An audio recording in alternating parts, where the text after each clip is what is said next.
कहते हैं कि बेटा और बेटी में फ़र्क होता है, लेकिन इटावा की एक बेटी ने ये साबित कर दिया है कि अगर इंसान माने तो बेटा और बेटी में कोई फ़र्क नहीं होता है और दोनों किससे कम नहीं होते हैं। हालांकि बेटा परिवार का वंश चलाता है, लेकिन बेटियां भी सामाजिक सरोकारों में पीछे नहीं रहती है। ऐसा ही कुछ करके दिखाया है इटावा की बेटी परमिला ने, जहां उसके पिता पंडित पतराम दास की मौत हो जाने के बाद उनके पुत्र नहीं होने के चलते बेटी ने ही पहले उन्हें कंधा दिया और मुखाग्नि दी। तो साथ ही पगड़ी दस्तूर की रस्म की जब नौबत आई तो बेटी आगे आई और बेटी ने समाज की इस परंपरा का निर्वाह करवाया और बेटी ने ही पगड़ी दस्तूर की रस्म की अदायगी करवाई और समाज में मैसेज दिया कि अगर बेटा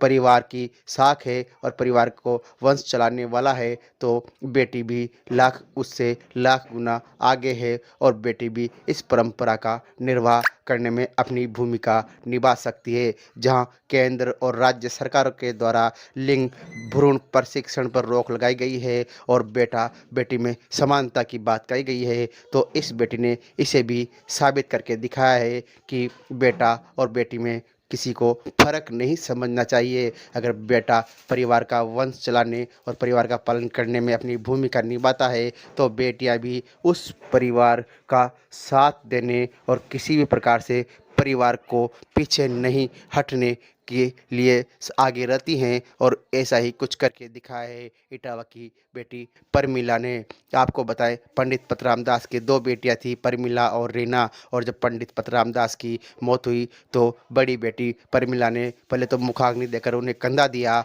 और साथ ही बाद में पगड़ी दस्तूर की रस्म अदायगी पर पगड़ी बांधकर समाज के साथ साथ पूरे देश को एक संदेश दिया कि बेटा कम नहीं है तो बेटी भी किसी से कम नहीं है और बेटी भी अपने परिवार पर नौबत आने पर आगे खड़ी रहती है।